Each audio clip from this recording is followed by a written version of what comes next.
Have you ever noticed that the more deeply you think, the more alone you feel?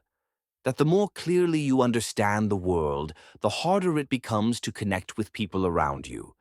If you have, you're not imagining it.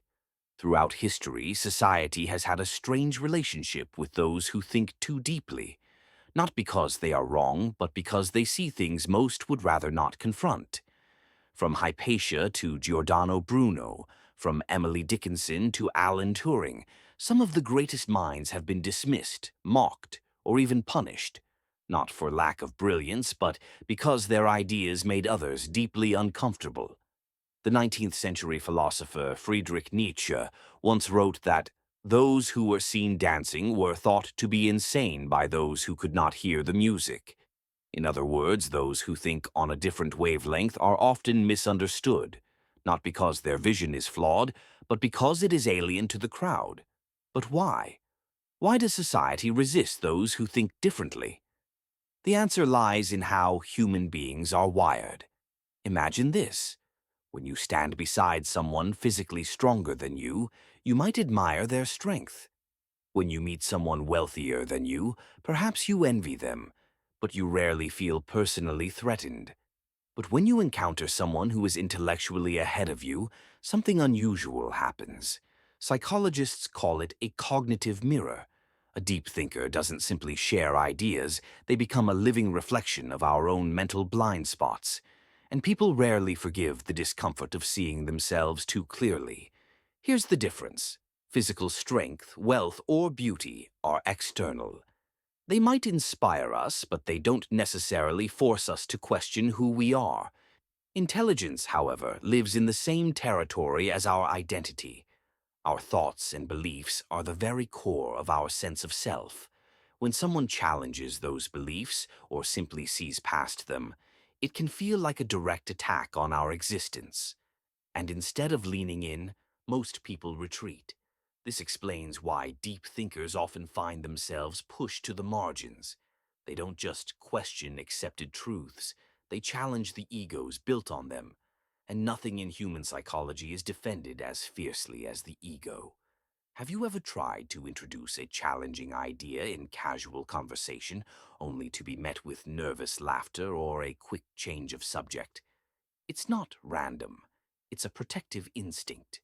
When a person feels out of their depth, the brain shifts into self-preservation mode. Modern research shows something fascinating. In many social situations, confidence is valued more than truth. People gravitate toward those who speak with absolute certainty, even if the ideas are shallow, over those who speak with nuance and complexity.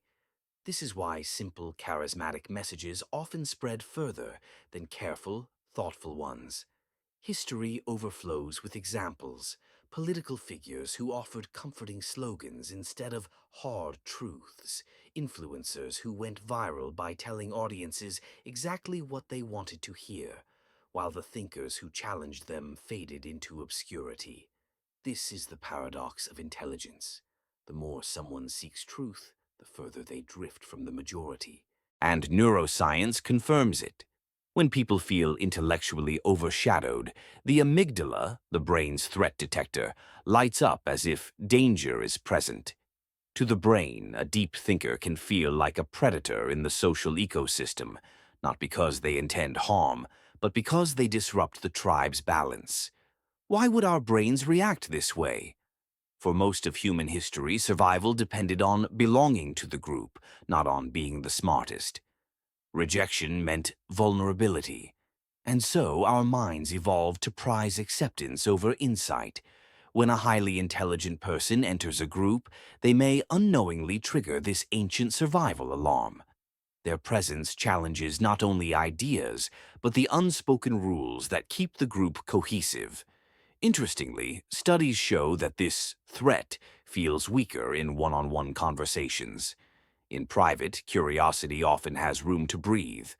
But in groups, where social status is on display, the protective ego takes control. People become more defensive, not only of their own self-image, but of how others might see them in comparison. This pattern is reinforced by several cognitive biases. Dunning-Kruger effect. Those with little understanding often overestimate their knowledge, leading them to dismiss deeper thinkers. Status quo. Bias. People instinctively prefer the comfort of familiar ideas over unsettling truths. Backfire effect.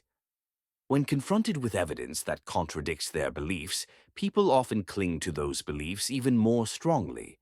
And in the age of social media, these biases are amplified.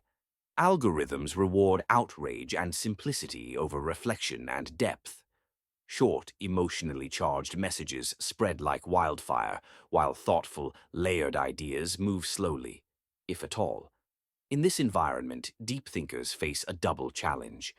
Not only must they speak truths that many resist, but they must also do so in a space where attention is fleeting and entertainment is king. But this problem is not new. The 20th century writer Simone Weil argued that to truly pay attention, to think with depth and honesty, is an act of resistance. She believed that genuine thought is often lonely because it requires turning away from what is easy, popular, or profitable. Deep thinkers are not driven by the same instincts as the majority. Where most people seek comfort, validation, and pleasure, deep thinkers are drawn to clarity, truth, and understanding.